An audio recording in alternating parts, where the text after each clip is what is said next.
Today is Qingming Festival. Generally, according to tradition, we care for those departed ones who are related to us, burning paper money and so forth. There is this tradition. Of course, this is also a custom and there is such a history and tradition. Perhaps it has meaning for the deceased, but more importantly, through reciting the Avalokiteshvara mantra and reciting Amitabha Buddha's name, there truly is benefit for these departed ones. So today, we also, for all these departed ones who are related to us with compassionate hearts, together recite the Avalokiteshvara mantra. After we finish teaching the Dharma, we will also dedicate the merit and perform transference for them. May they be free from suffering and attain happiness.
Vambodamba, Tinitsedan Damba, Shambi, Mo, Shambi, Gambo, Jondante, Talam Kepe, Ishir Zubatan, Dembro Conte Somba, Durtavan Dayantu, Jembo Tetala, Lontambaya, 2 years, 1 year, Joratan, Tambir Tamda, Jondan de Chim Jotu Jer and Dayantune, Sara, the Jer, Ramat, Jer, Zanzan Mepi.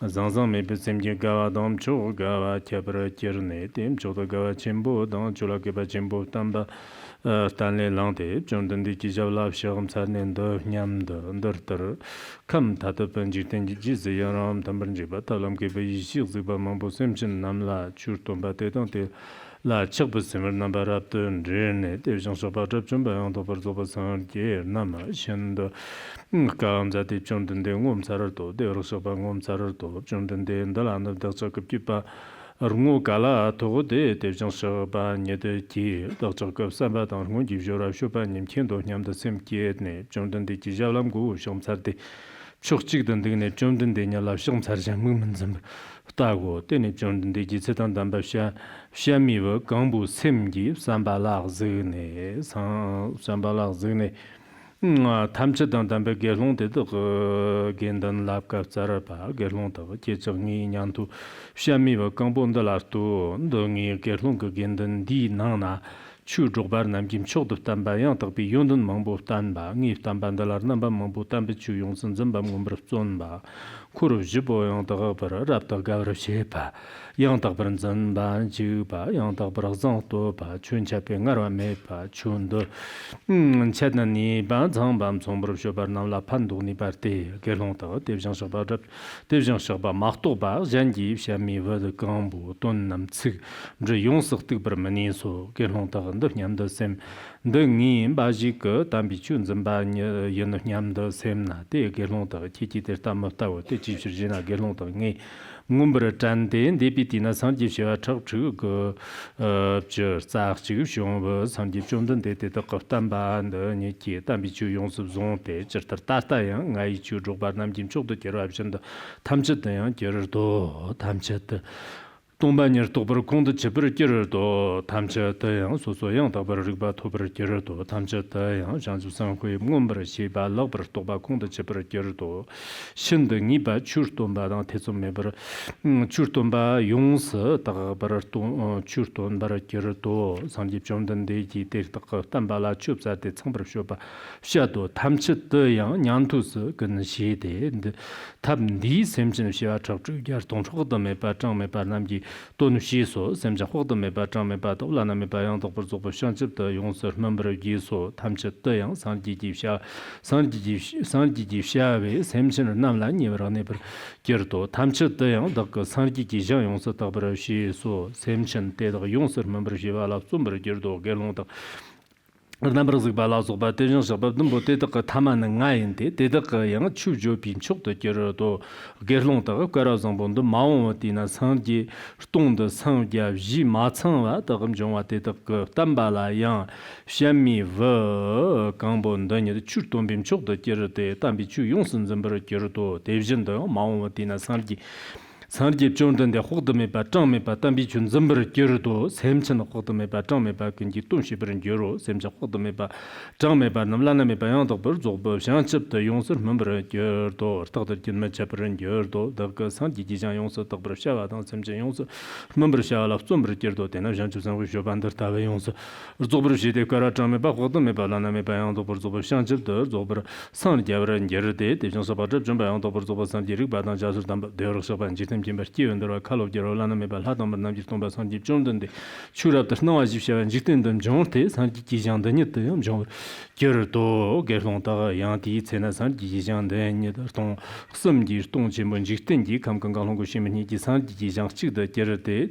rumbo chesnabdanji gzela langtar tardam nyamba remepa rumbo chesnabdanji kangtsig yongs kangwra gerdo leg jarmen kangtag yang never gerde leg jarmen kangtag yang never gerde hata ki jang mo 통 맞다기 장 함동으로 겨러도 개롱도 대도 그냥 상지장 더나 간소메 버지르 메장메 대 샘전 남 탐체의 장을 지데 제데 zambrjo 반인데 연락지 빌리 고도랑라 요바 점치 남간로 순지당 담바 셰럽당 담바 리 쓰르기 카토 제 짐봄 산섬저 자니지 점버 겨러도 개롱도 양디 제 상지지장 데르 샘전데도 그 남바 니스티르데 니간제난 더타테 추기 가위 제당 상튼지 가위 제소디 샹주상과 시와 주 야동적 정매 바꿔도 매밤종데 탐치점 곰브시바 침보 도바라 수소양 더버르바 남머 도바 콩도 제바 셈전 남란딤 케바 샤르트데디 냥도 장렌디 버숑테 점저 제밤트 제와 남버 타라게도 상튼나 샤르트고 상지장테 타비용데 챵메바데도 담버 겨르도 카라노름보 치스나와지 샤르 겨르도 지티니 감데나 신더 남버 토바지 샤르 도디 제나 챵 남디 챵 챵나 카라장메 바고노 메버 겨르도 좀던데 오서바죠 좀 바양도 버즈고 상르기 추랍들 나와데 용섬냥 렌데네 담비 주연 연랑도 네버 겨르 덴직든지 감데나름 보지 추르든지 감으로 겨르도 겨론다 데르케다 데네 좀던데지 데 상지 쟁가 용도 삼기메 제버다 담버 겨르도 좀던데지 데르케 제가 자르데 데오르샤베 데르케 지역송네 돈베 자양더터 갑자도 나이와나 탐게 라라베 저도 쇼바 잡르 겨르저더 장저 쇼반도 겨르데 돈데가라 냔지 돈데가라 뇽지 게롱타 타바르라포 체나 정제르 장도는 sem정 말라 무 리그네 샹주 생환도는 냔투 게르 랑산의 Shanchu Yang the Tona, Taulam Keba, Yapcha Ma Ye, Shanchu Zanhua Mongbo, Manbara, Sheda, the Kudak Yanto.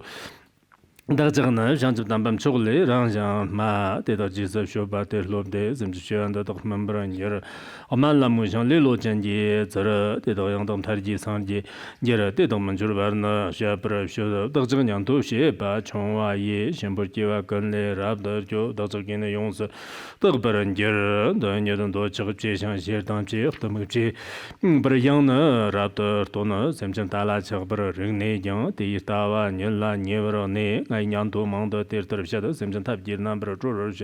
The Shuba Tamchida Raftan, Mumke, Mernam Shandam, Nubero, Gelon Cambo, Nai, Nyanto, Santinam Ji, and Don Surshir, Munji, Santi Shia, Earthton La Shadow, Tetonamji, Tamchu, Yonsu, Zon, Kundana Nyanto, Show the Ger among the two Janji, made a snatch of Jotter, Tag the Mercu, Yang Tag Gaver of Shitter, Tag the Santi Shia, Tan the Santi Shia, never near, Tag the Moshi Chembo, Tobera, Sozo Yang the Ruba. 도버런저 sem전남기 홍보 쇼여시 딱더 넘버 딱비 추장 차더 담비 춤추고 라 차더 장라나미 비타밤초 더라 sem전시 적적 동문 동용문 딱저 장축 넘버 딱버 셔더 마운티지 제양 대비진어서 대비진더 상지시 동동저 상주세 시와 척동 초버런저 담비 춤추고 남경 랍더 이제 더기장의 용서 더버시더 랍던 직밤에 버려 춘차때 달람게바시아 동저가 탐진팀에 이시저밤에더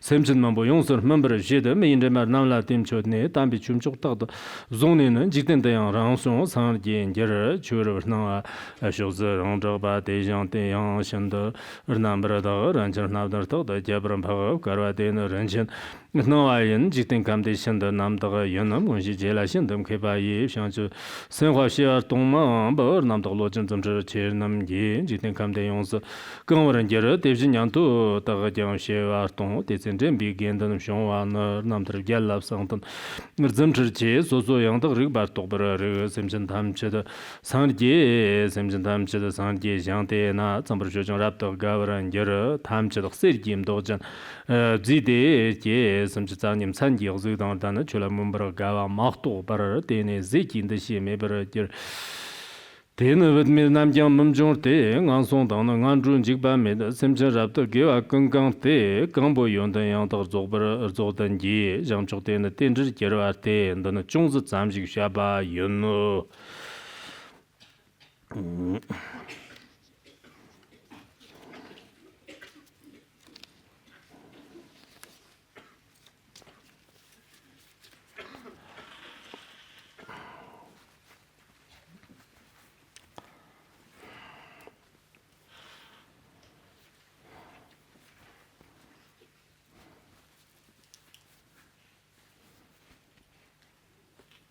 Next, we will teach Lotus Sutra. Now, we should have passed half of the book, right? Have we passed it or not? Page 186. We haven't reached half yet, right? We generally have this saying among the people. Once any task is half done, it becomes very easy. We haven't reached half yet, right? Soon. Today, we continue teaching Volume 4 of Lotus Sutra. This is Chapter 8, Prophecy of Enlightenment for 500 Disciples. Previously, we used the metaphor of a phantom city to explain that the temporary vehicle of the Śrāvakas is for guiding sentient beings, essentially serving as a resting place along the way. We've already explained this metaphor quite clearly to everyone. Today we continue from there. First, let me also mention to everyone, if we normally carry Lotus Sutra with us, disasters of earth, water, fire, and wind that we encounter in life can also be averted. As it is also said in records of the Lotus Sutra, during the Tang dynasty, there was an official who went to another place to assume a post. He brought his relatives and friends, his family, altogether more than 60 people, and together they crossed the Jialing River by boat. When they reached the middle of the river, suddenly a violent wind arose. The boat capsized in the river. All 60-some people drowned. Among them was one of the official's concubines. She normally recited Lotus Sutra. At that particularly critical moment, when the water had already entered the boat and it was about to capsize, she placed Lotus Sutra on top of her head and silently made an aspiration in her heart. No matter what, I cannot be separated from Lotus Sutra. Later, because of the blessings of the sutra, she remained in the water without sinking. Gradually, with parts of the boat, she drifted with the waves to the shore and did not die.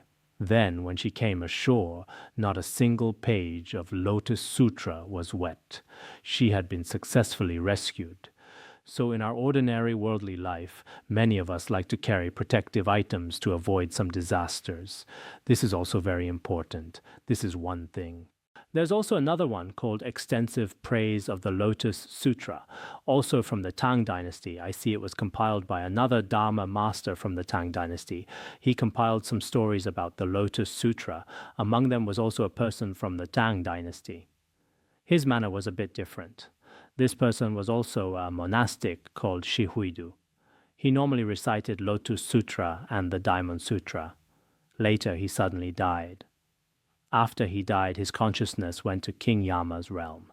At that time, the judge came to recount perhaps some of his karmic misdeeds from when he was alive. At that time, King Yama was particularly angry and asked him, "What other karma have you created?"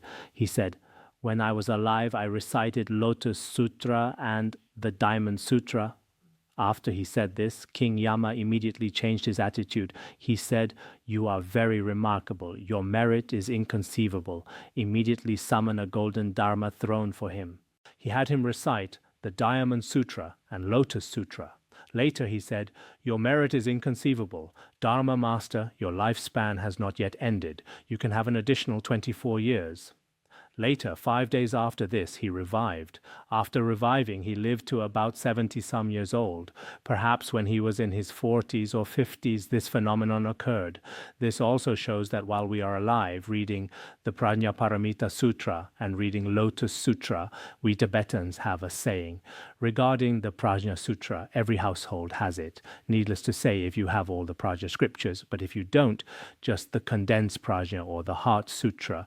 Such volumes of scriptures are regularly kept at home as offerings. If conditions permit, butter lamps and water are regularly offered in front. Previously, Rinpoche Tichak of our Duomang monastery required all those related to the Prajna. Every household must request a Prajna Sutra. At that time, I remember at that time. I remember when the policy had just opened up a bit at that time, requesting a set of the Tripitaka cost over 2,000 yuan. Rinpoche would often encourage everyone. Although over 2,000 yuan is a very large amount for us, if there's really no way to request this, can you request the 12 volumes of Prajna? In our Tibetan Tripitaka, the Mahaprajna Paramita consists of 12 volumes. Can you request the 12 volumes? If you really don't have the means to request the 12 volumes, then you can request the condensed Prajna to keep at home as an offering. If you have butter lamps, of course that's best. If you really don't, offer 7 cups of water. Offering 7 cups of water doesn't require any conditions. Water is also available. Atisha Dipamkara said, "In your Tibetan land, just by relying on pure water, you can accumulate merit. In India, the weather is too hot, and we can't find such good water." So he required every family at that time in our village area, basically throughout that region, every family had volumes of Prajna scriptures to offer. So likewise, if we can recite these scriptures, the merit is also very great. If we cannot recite them, just keeping them at home in the shrine room, or some of you due to issues of faith, if having a shrine room at home is really inconvenient, the volumes of scriptures can be placed in a relatively clean bookshelf. Offer flowers in front. If it's really inconvenient in front of others, actually, some of our faith practices, perhaps due to your own circumstances, if it's particularly inconvenient at home, then I think you can keep the Lotus Sutra of the Wonderful Dharma in your bookshelf. If offering lamps publicly is inconvenient, offer a few flowers and make offerings sincerely in your heart. Actually, this is also completely acceptable. So previously, I also tried my best to explain to everyone some of the merit of the Lotus Sutra. Previously, when I taught the Diamond Sutra, some of the Dharma friends here should be clear about this. Every day I would teach some related stories from the Diamond Sutra, stories from Han Chinese and Tibetan lands. Later, after teaching the Diamond Sutra, I myself, it seems like a deep impression in my life. Wow, this Diamond Sutra is different from any other scripture. So wonderful, so good. I myself developed such faith. I also hope that for this Lotus Sutra of the Wonderful Dharma, from beginning to to end through some stories and merits. Some may be what worldly people like, some may be what true practitioners like. Every story, every teaching, it won't necessarily suit each person's taste, but no matter what, these truly are from our predecessors, including records of the Lotus Sutra previously during the Tang dynasty. So many people received responses and blessings. So if these are recorded one by one, these texts are now rarely known by people. So I think for this teaching session, quite a few people are attending the class. Therefore, this is also a very good condition. I also hope that those of us attending this class will feel this is very important this time, and also other related volunteers, including those who help us provide various platforms online, providing various conveniences and technical support. These people must also take this seriously. We can't be very serious at the beginning, and then gradually, when people do many things, many young people nowadays, at the beginning, I want to start a business, I want to do something, they have particularly high enthusiasm. Then gradually, they lose it. I don't praise this. When we begin doing something, we should have this enthusiasm until the end, as well as this attitude and diligence. In this way, it's very good. So now, whether in studying the Lotus Sutra of the wonderful Dharma or in our usual group study and practice, there should be a very good atmosphere. We create this atmosphere ourselves. In the process of creating it ourselves, today I want to talk to everyone about something. We need to be harmonious with one another, because I've been to India before, and in between I went to America. I've been to many places in the east, south, west, and north.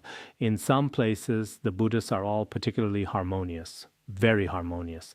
In some places, they don't practice well, and every day they speak gossip. Such a practice community, such a Buddhist Sangha, this is particularly not worthwhile. Worldly people live so peacefully, happily, harmoniously, and in concord. Then we who study the transcendent, compassionate Mahayana Buddhism, we should have an even warmer atmosphere. We need this, including in our current studies. There are disciples of many teachers, disciples of many lineages, and also many people of different temperaments. But normally, everyone should learn not to look at others' faults, except for very important matters or things that administrators must address. No matter where we are, we should all not speak much gossip. Once this becomes a habit as ordinary beings looking at others' faults, this behavior is quite serious. So during the process of teaching Lotus Sutra, or in the process of teaching the ornament of Mahayana Sutras, I have continuously emphasized, we humans living in this world, it's not necessarily particularly long. During this time, let us try our best not to be meaninglessly involved in much debate, comparison, and all kinds of gossip. If you can practice, practice well. If you cannot practice, don't come. It's fine. Everything here is free. When you came, we didn't collect a single cent. When you leave, we won't punish you either. Many people come on their own and leave on their own. There's nothing wrong with this. Coming and going as one wishes, right? So at the beginning, I want to tell everyone, let us have a very good atmosphere of Mahayana Buddhist compassion. This is very important. Then next, I will begin teaching the Lotus Sutra. If I explain the literal meaning, it may take a bit of time. I haven't entered the topic yet, and you see half an hour has already passed. I am quite punctual. It's fine. Sometimes when His Holiness Jigme Punsok Rinpoche taught, when the teaching time was relatively short, it would be 10 or 15 minutes and then he'd finish. When the teaching was relatively long, 4 hours. So it's not like me. I'm basically just over an hour. Naturally, I have a kind of genetic control, whether giving talks outside or here. I feel that generally, people's receptivity. After 45 minutes, there's a bit of weariness. This is a conclusion drawn by modern psychological science. So when I also listen to others' lectures, after more than an hour, I get a bit tired. When doing things, including concentration, one often becomes distracted. So I still persist in this principle of mine. So just now, I didn't realize that time had passed so quickly. Next, we'll teach prophecy of enlightenment for 500 disciples. At this time, Venerable Purna is called Purna Maitreyan Putra. Maitreyan was his mother's name. His father was a very remarkable person, a very remarkable Brahmin who was King Shuddhadana's royal preceptor. In the Buddha's presence, he heard Venerable Purna heard from the Buddha about wisdom and skillful means, as well as the principles of definitive and provisional teachings adapted to beings. At the same time, he also heard about the prophecies, the Buddha's great disciples receiving prophecies of attaining Anuttara Samyak Sambodhi in the future. including earlier prophecies for Maudgalyayana, Sariputra, and Venerable Mahakashyapa, and so forth. At the same time, he also heard about past life connections in the Buddha's presence, how aspirations were made in past lives, including circumstances of how Purna himself made aspirations in the past. Also, what else did he hear? From the Buddha, he heard about great sovereign spiritual powers, many unprecedented principles heard from the Buddha. After hearing these, his heart was extremely, extremely joyful. In the Buddha's presence, or in the presence of a spiritual guide, actually even hearing a single verse brings great joy. Today is Qingming Festival, so perhaps there are more visitors and people attending the teaching. I suggest that you should persist in listening for 1 hour as much as possible. I probably won't need 1 hour. I'll try my best to finish before 9:30 p.m. I also hope that since it's not easy for you to come once, you'll remain seated. If your knees are particularly painful, you can also stretch your legs out, or however you like. This is specially permitted. Perhaps you've never heard Dharma teachings before and never sat in full lotus position, right? This is me protecting your roots of virtue. They were extremely joyful. You see, when attending teachings in the Buddha's presence, they were extremely joyful. After being extremely joyful, they rose from their seats, then went before the Buddha and prostrated to him, stood to one side and gazed continuously at the Buddha's countenance. Without averting their eyes, they remained there, continuously watching the Buddha. After watching the Buddha, they began to praise him. How did they praise him? World-honored one, you are extremely, extremely rare. What does rare mean? The Buddha can completely accord with the various different natures of sentient beings, various natures, aspirations, and dispositions, and also through skillful means. He can completely know the different faculties of these sentient beings and teach the Dharma accordingly for them. Actually, the Buddha taught the Dharma in particularly many ways. Previously, in all of India, the Buddha's Dharma teachings, the 84,000 Dharma gates, there were extremely, extremely many teachings. But in our Tibetan and Han Chinese lands, those that have been translated are only a very small portion. The others, some were invited to the celestial realm, some were invited to the Naga palaces, and some, because later in India there were 3 waves of persecution of Buddhism, have already been lost and were not obtained. So the teachings the Buddha gave at that time were particularly many. Therefore, these teachings he spoke at that time, and all these teachings spoken by the Buddha, are completely for enabling these sentient beings to uproot the suffering of various attachments and cravings in the 3 realms of samsara. If we were to proclaim the Buddha's merits, there would be no way to express them all. Only the Buddha can know the various thoughts arising in the depths of the hearts and the original aspirations of all of us disciples here. Original aspirations. In Tibetan, it means various past life connections and aspirations. The meaning is that the Buddha can completely know all of our mental states and past life connections. At that time, Venerable Purna heard the Buddha's various prophecies and Dharma teachings. At this moment, with great joy, he expressed himself to the Buddha in this way. Actually, here perhaps some Western concepts are a bit different. In the West, generally teachers and students, in terms of concepts, they are on equal footing. But in our Buddhism, we should respectfully gaze upon the Buddha's countenance. Previously, in the Buddha's Jataka tales, it also says, we've already quoted this in the words of my perfect teacher, with joyful eyes behold the teacher, as if drinking the nectar of his words. One should listen to the Dharma with single-pointed focus. We should sit in a relatively low place with a gentle posture and also with a joyful heart. With a very joyful heart, look at the teacher. Moreover, the attitude should be like drinking nectar, very good. It should not be that during the teaching one has a very dissatisfied attitude or uses an angry expression, particularly dissatisfied, constantly checking the watch. Not finished yet? Still not finished. Oh, I have to leave. I don't want to listen anymore. Let's go. Using this kind of attitude is very bad. It should be a very gentle attitude. This is very important. So in the process of teaching the Dharma, in the process of listening to the Dharma, we must have wisdom and also have faith. This is very important. The treatise on the great perfection of wisdom also says, praising the Buddha's merit is inconceivable.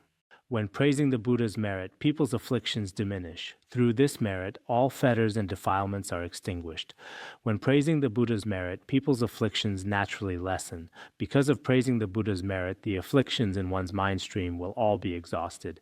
So sometimes when we sing songs praising the Buddha or sing the Three Jewels song, I saw yesterday some of the staff members sweeping the Dharma hall singing some popular songs. I said, don't sing these songs in the Dharma hall. If you really must sing something like the Three Jewels song. That's acceptable. Otherwise, while sweeping the Dharma hall, singing all kinds of worldly, not very pure songs, and that's also not very good. So when we use phrases and melodious voices in various ways to praise the Buddha's merit, to praise the Bodhisattva's merit, to praise the Three Jewels' merit, actually, when praising others' merits, one's own afflictions also diminish. As I just mentioned, whether among our monastics or among you lay practitioners, those who often like to praise others, their mood is very good, and their lifespan is also long. Your appearance also becomes increasingly dignified. Otherwise, if you constantly criticize this and that, some Buddhists nowadays are truly quite poor, to be honest. The negative karma you create with your speech is particularly severe every time you just speak about others' faults. Aside from speaking gossip, you never discuss aspects of Dharma principles. How should we practice the Buddha Dharma? Doubts in one's mind stream can be resolved in front of others. These are all acceptable, but why are Buddhists, especially now I've discovered, not all Buddhists are very excellent. Some in the worldly realm are indeed, just like what's depicted in some movies nowadays. Some people with particularly heavy afflictions with no other options ordain in the Buddhist community. This also happens, including among our monastics, some, not to mention monastics. They don't even have some of the basic qualities of worldly people. These people have ordained. After ordaining, they still have their original character. Although they wear monastic robes, some lay practitioners are also like this. Some lay practitioners don't even have basic noble character, let alone higher transcendent merits. So in the future, the Buddhist community needs to be reorganized. What kind of reorganization? Those who don't qualify, just like a university, people's quality education, including cultivation, in many aspects, if they don't meet the requirements, they absolutely cannot enter through this door. In the future, for true Buddhist Institute students, in terms of quality education, overall cultivation and practice, there must be some screening and filtering. Otherwise, our entire community will all be all those who have experienced romantic failures, job losses, all very poor quality. In the worldly realm, they're also a particularly poor quality group there. Because these people are there, those people will also constantly scheme against each other. Because of their inherent quality and limited merit, pitiful people invariably have detestable aspects. This also exists. In many aspects, I won't say more. Next, it said that praising the Buddha is very necessary for us. Sometimes praising the Buddha's merit, praising the Dharma's merit. In this way, actually, one feels very comfortable and happy inside. People who often praise others have no afflictions in their hearts, otherwise they wouldn't say it, right? Next, it teaches, at this time the Buddha told all the bhikkhus, do you see this venerable Purna? Have you seen him? In my teachings, he is actually foremost in expounding the Dharma. Among the Buddha's disciples, there are often those foremost in expounding the Dharma, foremost in upholding precepts, foremost in deportment. There are very, very many among the 10 great disciples, but Venerable Purna is foremost in expounding the Dharma. In other introductions to Venerable Purna, his Dharma teaching and debate skills are very powerful. Moreover, when he gives teachings to others, others are extremely, extremely joyful. Not only joyful, they receive very great benefit and can be transformed. Actually, for a Dharma teacher, it's related to their aspiration. If their aspiration is very good, every principle they speak can change our own mind streams. In this aspect, there is very great inspiration and effect. He is foremost in expounding the Dharma in the Buddha's teachings. So the Buddha also often praises his merit. He will diligently uphold and promulgate the Buddha's teachings. Among the fourfold assembly, he teaches benefits and delights. Venerable Purna, as we explained before, can correctly teach and unerringly guide what to accept and reject. Moreover, he brings joy to sentient beings and true benefit to them. He fully explains the true teachings of the Buddha, and he has benefited extremely, extremely many pure practitioners. These monastics, including some lay practitioners, as well as all these other people, Except for the Tathagata, there is no one who can match his eloquence in explaining scriptures and treatises. Whether in terms of words or meaning, he analyzes extremely precisely. His logic is also very rigorous. I often think that in all our lifetimes we should be able to become like Venerable Purna. He is truly remarkable. Actually, between him and Shakyamuni Buddha, perhaps some of you have also read about this, it's also in Buddhist scriptures. He had a very unusual connection with Shakyamuni Buddha. When he was born in the same year, same month, and same day as the Buddha. He was the son of King Shuddhodana's royal preceptor. Prince Siddhartha was the son of King Shuddhodana. After Venerable Purna grew up, actually, his family circumstances were very good. On one hand, his family was particularly wealthy. Also, his own appearance was very dignified. Everyone liked him very, very much. Moreover, he was versed in all kinds of knowledge in the worldly realm. He was proficient in the 5 sciences. So in our current worldly realm also, some children, they're in a particularly noble family. Their own appearance is also very good. Their wisdom is also very excellent. Studying abroad, they're different from many people. Moreover, some are also particularly outstanding. This also exists. At that time when Venerable Purna was young, he was a particularly remarkable child. Moreover, he particularly liked to contemplate his life issues alone. Once he thought about a problem. I am the son of King Shuddhodana's royal preceptor. King Shuddhodana is now the king of a small kingdom.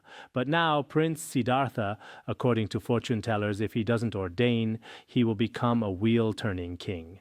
If he becomes a wheel-turning king, then according to Indian customs, I must become his royal preceptor. In that case, look at King Shuddhodana and my father, between the royal preceptor and king of a small kingdom, every day they're extremely busy. At that time, when I become Prince Siddhartha's royal preceptor, I'll probably be overwhelmingly busy. He felt a bit of weariness. Later, he made an aspiration to ordain. After he made the aspiration to ordain, on the night he ordained, actually, he ordained in the Brahmin tradition. On the night he ordained, Prince Siddhartha also left the palace that same night to go ordain. Venerable Purna brought 29 people, including himself, 30 people, and practiced austerities in the snow mountains for a very long time. Later, he attained some worldly spiritual powers and some accomplishments. Then, using his own spiritual powers, he observed, what exactly is Prince Siddhartha doing now? When he observed, he had already ordained and already attained realization, and was turning the Dharma wheel at Deer Park. Then he was extremely joyful. He brought his 29 disciples, saying, a Buddha has appeared in the world. We should go attend teachings. So he couldn't become the royal preceptor anymore. Then in the Buddha's presence, including his disciples, they all formally ordained again. Later, they all attained the Arhat fruition. They were extremely diligent. Having attained the Arhat fruition, the Buddha also said that among those who expound the Dharma, he is foremost among the teaching assistants. So I often think, on one hand, he has this life-after-life connection of propagating the Buddha Dharma, which is truly remarkable. It also teaches here, the Buddha told them, you should know, don't think that Venerable Purna can only uphold my teachings. Actually, in the presence of 9 billion Buddhas of the past, he likewise upheld and promulgated their true Dharma. Moreover, in their teachings, he was also foremost in expounding the Dharma. And in the presence of these Buddhas, he fully realized emptiness, clearly understanding the principle of the emptiness of all phenomena, and he attained the wisdom of the 4 unobstructed knowledges. Moreover, he is always able to carefully and purely expound the Dharma without any doubt. Here, carefully examine, actually regarding Dharma teaching, he has completely gained certainty. Or we can say he has completely attained the pure wisdom that requires no doubt whatsoever. Also, purely expounding the Dharma. Throughout his entire Dharma teaching process, there won't be any distractions of the 8 worldly concerns. He has no other purposes. Nowadays, some people claim to propagate the Buddha Dharma, but actually they have many private, defiled things mixed in. It's not like that. He purely expounds the Dharma. Also, without any doubt, when he teaches the Dharma, previously I met a Dharma master from an advanced Buddhist institute. He said, I've been teaching the Dharma for 4 years, but I'm very doubtful. I've taught the Dharma for 4 years while full of doubt. He's not like that. Because his study and contemplation are very thorough, he has no doubt whatsoever. He has completely gained this certainty. This is how he transmits the Dharma. This spirit of transmitting the Dharma, we should also often find it worthy of praise. At the same time, we should also make aspirations. Why? Because through expounding scriptures and teaching the Dharma, on one hand, we truly benefit sentient beings. It should be in the Mahasamgika Vinaya that it says, establishing the world-honored one's teachings. This is called a true child of the Buddha. The Buddha Dharma can thus remain long. One is able to practice the true gift of Dharma. The Buddha Dharma can completely remain long through this. Moreover, this is called the true Dharma, offering that benefits sentient beings. So on one hand, this is a very good way to benefit sentient beings. So even if it's just a single verse, a short, for example, what we usually teach, the preliminary practices, the 4 preliminary practices, these should be taught. Of course, there are 2 types of Dharma teaching. One is formal, like what we usually call official and unofficial. Similarly, there's formal Dharma teaching and informal Dharma teaching. Formal Dharma teaching, setting up a Dharma throne, various preparations made in various ways, teaching like this. Informal methods, even when you're eating together, chatting together in any aspect of daily life, this is also acceptable. This is one benefit of expounding scriptures and teaching the Dharma. That's one thing. Another thing, if one frequently expounds scriptures and teaches the Dharma for oneself, there is also particularly great benefit. The Maharatnakuta Sutra says, thus knowing all phenomena, knowing and then teaching others, therefore this bodhisattva's wisdom becomes increasingly greater and more vast. Such a bodhisattva's own wisdom becomes increasingly greater and more vast. That is to say, without expounding scriptures and teaching the Dharma, without this aspect of study, perhaps one's own wisdom will always remain in a stagnant state. There won't be progress, there won't be advancement. If we normally teach others the Dharma principles we ourselves know, such bodhisattva's wisdom will have increasingly more progress. Wisdom continuously becomes greater and more vast. So I myself like this. I don't dare say I'm like Venerable Purna, but we really want to learn this spirit. What are the reasons for this? There are 2 reasons. One is that now, through teaching the Dharma, many people's destinies can be changed. In terms of benefiting others, perhaps if we give some money or give some status, we also don't have this ability. Even if we did, this is not a thorough method of helping others. This is one, just as explained before. And the second one, one's own thinking must absolutely not stagnate. Moreover, originally we had a certain level of wisdom, but then gradually it deteriorates and declines. In this way, it's very regrettable. So as a person, one should study as much as possible. So now, in our study group, those attending the teachings, not only have they not decreased, but there's often this phenomenon of increase. This is also, for you personally, I think still very necessary. In the future, whether there will be such opportunities, it's hard to say. Now, when we have such opportunities, although it requires some effort and some time, I've also mentioned before several times, perhaps in China, attending teachings is relatively convenient. Every time when evening comes, most people, this time can be fixed, but indeed now, with the convenience of the internet, in other countries internationally, indeed, the time difference needs to be adjusted, but they listen very diligently. Only when I went to those countries did I realize these people's spirit is really not ordinary. I've also mentioned this before. For example, at 3 o'clock in the morning, at 2 o'clock in the morning, because time differences around the world are all different. If at this time they listen long term, actually, they also feel drowsy just the same. They say at 3 o'clock we're still attending teachings, but we're still very sleepy. That's also acceptable. I think this spirit is still very good. You see, Venerable Purna, when he taught the Dharma, he had no doubts. He taught particularly accurately. Moreover, he possessed the Bodhisattva's spiritual powers, and throughout his lifespan, he continuously practiced pure conduct, all kinds of pure behaviors of the Pratimoksa vows. In the presence of these Buddhas, actually, he manifested in the manner of a Śrāvaka. Worldly people knew Venerable Purna as a Śrāvaka, a Hinayana practitioner. But actually he relied on skillful means to benefit countless hundreds of thousands of sentient beings. Moreover, among them he transformed countless asamkhyeya people, infinite, boundless people, establishing them in Anuttara Samyak Sambodhi. Although he himself had the status of a Śrāvaka, when he benefited sentient beings, he had them generate the aspiration for unsurpassed perfect enlightenment, and for the sake of purifying Buddha lands, he constantly performed such Buddha activities, expounding scriptures and teaching the Dharma, purifying Buddha lands, ripening sentient beings, benefiting sentient beings, and then guiding infinite, boundless sentient beings. This is the Buddha in prose, introducing Venerable Purna in this manner. Actually, I myself feel this way. I'm also particularly grateful to all of you. If not even one of you attended the teachings, perhaps I also would have no way. Because there are you people attending the teachings, at least I also first look and come to know Lotus Sutra. Actually, Kumarajva's translation is particularly excellent. For this reason, it seems we've now basically studied half. In the previous part, we can basically master it thoroughly. Sometimes what we don't understand in Tibetan, we find in Chinese. What we don't understand in Chinese, we find in Tibetan. Complementing each other, we can understand very well. I think in one's lifetime, being able to literally read through and explain the Lotus Sutra once for oneself, this is also a very good opportunity. You all are also like this. After finishing the teaching, we should still review.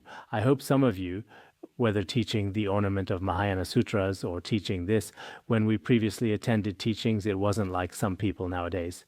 Nowadays, what are some people like?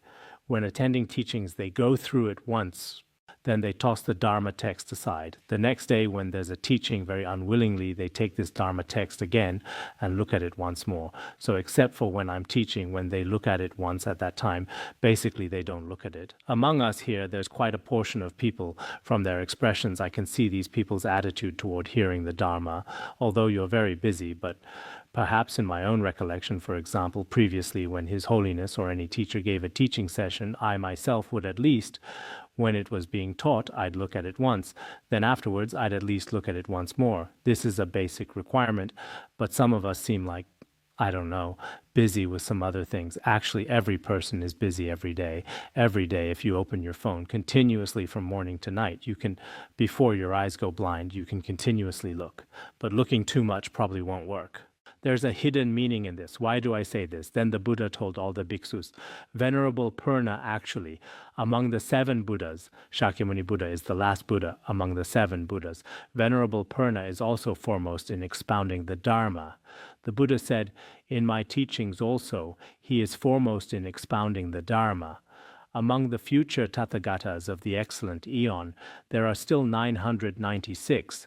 Among these also, he is foremost in expounding the Dharma. He will also continuously uphold and promulgate the Buddha Dharma. Then in the future, upholding and expounding the Dharma of infinite, boundless Buddhas, also guiding infinite, boundless sentient beings, establishing them in Anuttara Samayaka Sambodhi, and then purifying Buddha lands for them, constantly and diligently guiding these sentient beings. Gradually, they will also possess the Bodhisattva path. After infinite Asamkhya aeons have passed in these lands, he will attain the Buddhahood of Anuttara Samyak Sambodhi. His Buddha name will be Dharma Brightness Tathagata. He will possess the Tathagatas, worthy of offerings, perfect in knowledge and conduct, well gone one, knower of the world, unsurpassed one, tamer of humans, teacher of gods and humans, Buddha, world-honored one. The Tathagata's 10 epithets. This Buddha will take trichiliocosms equal to the number of Ganges river sands as one Buddha land. For example, our Buddha land. A trichiliocosm constitutes one Buddha land, one Buddha country, a Buddha's pure land. He will take trichiliocosms, numbering like Ganges river sands as one Buddha land. The ground will be of 7 treasures, flat as the palm of a hand, without mountains, hills, streams, ravines, or gullies, filled with 7 jeweled terraces, replete with all kinds of precious treasures. The worlds there will be a bit different from now. The palaces of the gods will also not be very remote. They'll be relatively close to our human realm in the nearby sky. Moreover, humans and gods, unlike our current Saha world, in our current Saha world, gods can see us, but we cannot see gods. Gods can occasionally, in front of those who practice well, scatter flower rain and give prophecies. As for us, we basically cannot hear. It's just that many people like to say, oh my God, but no matter how you shout, oh my God, the gods don't seem to come out. But at that time, humans and gods will mutually communicate. They'll often hold some symposiums. Both can mutually see each other. Moreover, in that world, there will be no lower realms and also no women. All sentient beings will be born through transformation, without sexual desire. They will attain great spiritual powers, their bodies emanating great radiance. When traveling, they will fly freely. Their willpower will also be extremely firm, diligent, and wise. Every sentient being in each Pure Land will possess the adornment of the 32 marks. The sentient beings in that country will have two kinds of food. One is Dharma joy food, and another is called meditation bliss food. There won't be anything else. No rice, steamed buns, flour rolls, this and that, none of that. The other day I said in many of our dining halls, every day we eat the same thing. Now it seems every day, different colors, different shapes. I don't know how long this can be sustained. This is also acceptable. If I'm here, perhaps you'll continue. Generally, when I go out, it reverts to the original state again. This has happened before, right? The sentient beings there won't need to eat worldly food. They will all constantly use the wisdom of the Buddha Dharma as their sustenance. Also, meditation. There are two kinds. There will be infinite asamkhyeya, thousands of myriads of kotis of nayutas of bodhisattvas. They will all have attained the four unobstructed knowledges. Moreover, they will be particularly skillful in teaching and transforming sentient beings. As for the assembly of Śrāvakas, their number will be particularly great, incalculable. They will all have attained the 6 super knowledges, 3 clear knowledges, and 8 liberations. That country will possess such particularly many infinite merits and adornments, just like Sukavatas. So the country that Venerable Purna will accomplish in the future will be particularly pure. The name of this eon will be jewel brightness. The name of the country will be good and pure. The Tathagata's lifespan, infinite asamkhyeya eons. His teachings will also remain for a very long time. After the Buddha's nirvana, his 7 jeweled stupa will completely fill that country. Next, we will explain these verses to everyone in a simple literal explanation. The world-honored one again proclaimed this meaning in verse form, saying, all bhiksus, you should listen well. The path practiced by the Buddha's son because of well-learning skillful means is inconceivable. That is to say, the path practiced by Venerable Purna, he has particularly excellent skillful means, which is inconceivable. How is it inconceivable? It's explained below. Because he knew these sentient beings liked small teachings and feared relatively great wisdom, therefore, he himself is a bodhisattva, but in manifestation he assumes Śrāvaka and Pratyekabuddha forms, Śrāvaka and Pratyekabuddha appearances. So with Śrāvaka and Pratyekabuddha appearances, through countless skillful means, he transforms infinite, boundless sentient beings. This is very important.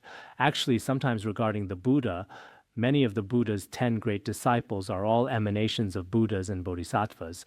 Actually, there are no ordinary beings, no Hinayana. There is a Buddhist sutra called the Sutra of the Inconceivable State of the Tathagata of Great Vaipulya.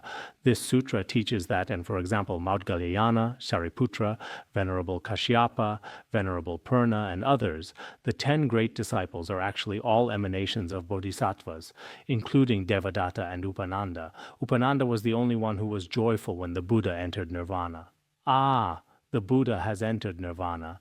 I finally gained freedom. He didn't cry. Many others cried. As for him, he's also an emanation of a bodhisattva, including Mahaprajapat Bhikshuni. She is also an emanation of a Buddha bodhisattva.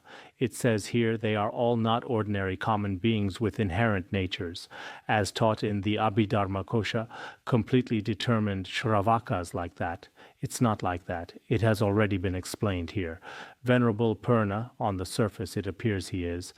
We often mention him in Hinayana scriptures like this, but actually he's wearing plain clothes, wearing civilian attire, plain clothes, and he looks like an ordinary person, but actually inside is another kind of image. He transforms sentient beings in this manner. This is very important. He himself proclaims himself to be a Śrāvaka, as if he himself feels, I am a Śrāvaka.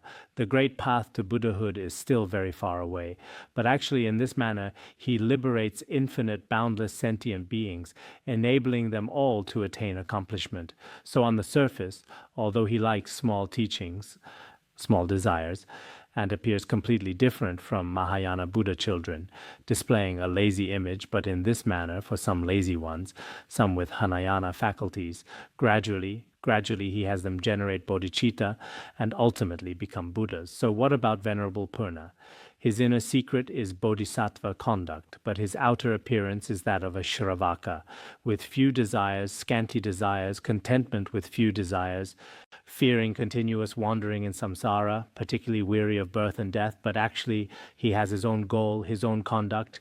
In this manner, he transforms sentient beings. So what is he internally? A bodhisattva. Externally, a Śrāvaka. This point is very important. When we transform sentient beings in the future, including many of our Dharma friends who study Tibetan Buddhism, when studying Tibetan Buddhism, we have Tibetan Buddhism. What we study is Tibetan Buddhism. When we study Tibetan Buddhism for some, it's relatively suitable. For example, previously, Tibetan Buddhism and including some exoteric schools, had some conflicts, including some Pure Land schools. I think regarding the Pure Land school, last year after Venerable Master Jingkong spoke, in harmonizing the exoteric and esoteric, it played an extremely great role. I'm also particularly grateful to the Venerable Master. Inconceivable, long-lasting benefits. From then on, the Pure Land school and Tantra, exoteric and esoteric, should be very harmonious. But when some of us propagate Tibetan Buddhism, we still need some skillful means. Why do we need skillful means? Because for some people, for example, in our Tibetan areas, many lamas and nuns wear Tibetan robes. In some monasteries, it may not be very suitable. Then in our institute, everyone holds prayer wheels. For us here, it's quite suitable. But in some particularly traditional Chinese Buddhist monasteries, it may not be very suitable. So each person should learn to be flexible. In this environment, is it suitable like this? So our Mipham Rinpoche, in the aspiration prayer for the flourishing of the early translation teachings, Mashon Zahorum Kambusho, Badam, some Hardam Layirta, and Zond, Jipukatur Shirgidum, some 30 years Tambergirja. The rare conduct of Akarya Shantaraksita and the incomparable view of Nagarjuna Bodhisattva, if these two are harmoniously integrated according to tradition, this is the Nyingma teachings. Mipham Rinpoche's meaning is Bodhisattva Shantaraksita's outer conduct of the Pratimoksha and the inner Madhyamaka view. If these two are integrated, this is our teaching. So perhaps externally, for example, you're someone who studies Tibetan Buddhism in a Chinese Buddhist monastery. If every day you hold a prayer wheel and wear Tibetan monastic robes, many people might not be able to accept it. You can practice yourself. We've also had many like this in the past. Internally, oneself practices Tantra or whatever, but externally, one can completely harmonize with the exoteric. Later, at a certain time, favorable conditions for propagating the Dharma and benefiting beings will naturally possess. So some of our lay practitioners. Now, Tibetan Buddhism's influence is still quite good. Openly and legitimately, we can recite scriptures anywhere. This is all acceptable. But in some practice communities, skillful means may be necessary.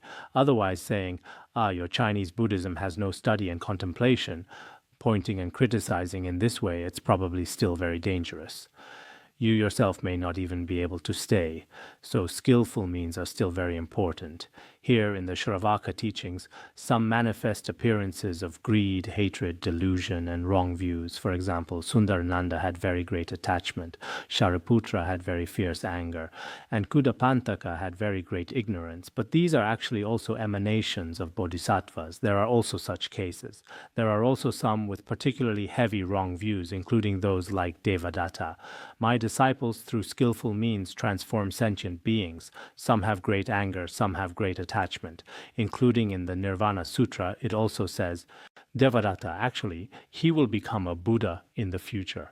Many of his merits will also be taught. The Buddha said, if I were to completely explain all their various manifestations, after sentient beings heard it, their minds might generate doubt. So I don't dare tell you directly. If I told you directly, how can Devadatta become a Buddha in the future? Venerable Purna is also a bodhisattva's manifestation. They may not necessarily be able to accept it. So the Buddha doesn't teach particularly directly. Below, the prose before directly explain this. So I will just literally, in a short time, finish explaining it. Today's Venerable Purna In the presence of 1,000 kotis of Buddhas in the past, he diligently cultivated the Bodhisattva path. Moreover, he proclaimed and upheld the Tathagata's teachings. In order to seek unsurpassed wisdom in the presence of those Buddhas, he was actually also the most remarkable chief disciple. What are his special qualities? Great learning and wisdom, and also teaching the Dharma without fear. Moreover, during the process of teaching the Dharma, he brings joy to sentient beings. And when teaching the Dharma, he never has a weary mind. In this manner, he helps propagate the Buddha's Dharma. This passage, I hope many of us should remember it. Many Dharma teachers should expound scriptures and teach the Dharma. Some of our lay practitioners, whether teaching the Dharma or when normally communicating with others, first of all, one must have great learning and wisdom. Without wisdom, whatever you say won't work. Empty, there's no way to say anything. Second, during the process of teaching the Dharma, don't be fearful or afraid. Will the government criticize me? Will my parents tell me off? My spouse is unhappy, my husband doesn't understand, and so on. Many sufferings and fears. Actually, there's nothing to worry about, whether you're a lay person or monastic. The Buddha Dharma that should be taught very firmly. Otherwise, in this world, you may not be able to hold your head up. In the future, be a bit stronger. At any time, one should be without fear. Moreover, teaching the Dharma should bring people joy. It's best to find ways to enable these sentient beings. The other day, I told a Khenpo in the Han Chinese lands, now when I teach the Dharma, it seems a bit over so many years I understand their mentality. Bringing joy to most people is still acceptable.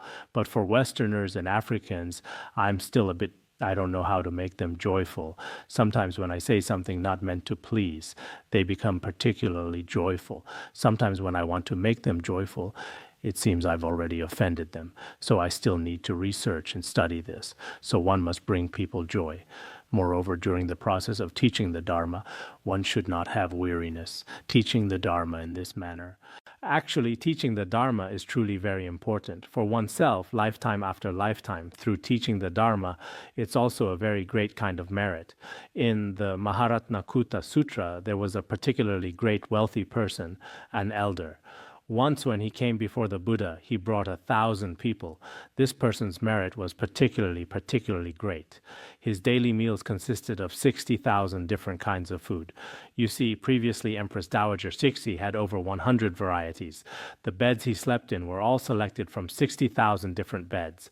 Later, when King Prasenajit saw this, he said, compared to this person is called Bhadrapala. When compared to that person, I'm just like a poor person. I'm nothing at all. Originally, King Prasenajit was the wealthy one of India at that time, but he felt that compared to Bhadrapala, there was still a very great difference. Later, some disciples asked the Buddha, why does he have such great merit? Moreover, this person is both wise and good-looking. Generally, people with merit are good-looking, wealthy, and possess everything. Then the Buddha told them, in the presence of a Buddha in the past, this person became a spiritual guide who taught the Dharma. However, his discipline was not very pure. Nevertheless, he particularly liked to teach the Dharma.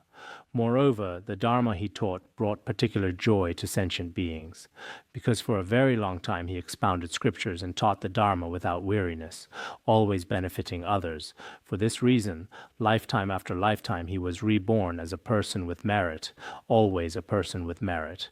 Moreover, he is a person with wisdom. He continuously lived in such a life, perfecting his entire existence. So, from the stories in the Maharatnakuta Sutra, if one loves to teach the Dharma to others without weariness, actually oneself will become a person with merit in all future lifetimes. Some Dharma teachers, in their current life, much merit will also manifest. Previously, in our Buddhist institute, when some Dharma friends ordained, their parents were particularly opposed. Later, because your child became a great Dharma master, the parents then gradually, their attitude became completely different. My child is now propagating the Buddha Dharma in a certain place. At the very beginning, weren't you propagating the Buddha Dharma? We also remember your many words clearly, but on the surface we still say, oh really? Oh yes, rejoice in the merit. We just pretend like this. He already has great spiritual powers and the 4 unobstructed knowledges. He knows the sharp and dull faculties of sentient beings. He constantly teaches the pure Dharma, expounding such Dharma that possesses both meaning and words. He guides thousands of myriads of kotis of sentient beings, causing these sentient beings to abide in the Mahayana Dharma. Moreover, they will purify their own lands. Then in the future, Venerable Purna will also make offerings to infinite, boundless Buddhas, assisting them in propagating the Buddha Dharma and establishing and purifying his own land, constantly teaching the Dharma in this manner without fear, transforming sentient beings beyond calculation, accomplishing all knowledge. Making offerings to these Tathagatas, he will uphold the Tathagata's Dharma treasure. Afterwards, he will also become a Buddha named Dharma Brightness Tathagata. His land will be called Good and Pure, composed of 7 treasures. The name of the eon will be Jewel Brightness. The assembly of bodhisattvas will also be particularly numerous, countless kotis. They will all have attained great spiritual powers, possessed of majestic virtue. Filling that country, there will be particularly many bodhisattvas, not like ordinary beings, and everywhere ordinary beings, everywhere gossip, everywhere garbage. The sentient beings of that land are very pitiable. It should be all bodhisattvas, all gold. The Śrāvakas and Pratyekabuddhas will also be innumerable. The Śrāvakas and Pratyekabuddhas will also possess the 3 clear knowledges, 8 liberations, and 4 unobstructed knowledges. These merits will all be fully possessed by these monastics. As for the sentient beings of that country, there will be no sexual desire. All will be born through transformation. Their marks will also be perfect. Their food will also be the wonderful meal of the Buddha Dharma and this food of meditation. It won't be that every day they go shopping for vegetables and cooking. The wife is unhappy cooking. The husband can't get a meal. There won't be such things. There will be no women and also no beings in the hells, hungry ghost, or animal realms. Bhikkhu Purna's merits will be perfected, such accomplishment. Attaining such a pure land, very, very many sentient beings, infinite, boundless merits, will naturally manifest, especially Venerable Purna's many merits. The Buddha said, "Today, due to time constraints, I have only briefly explained. I now only briefly explain. I've only briefly explained. It seems the time has gone over by 2 minutes, so I'll just briefly explain simply. If I were to explain extensively, I could say much more. The merits of Venerable Purna have been taught up to here. The next one may have other noble ones receiving prophecies. Okay, today's teaching ends here."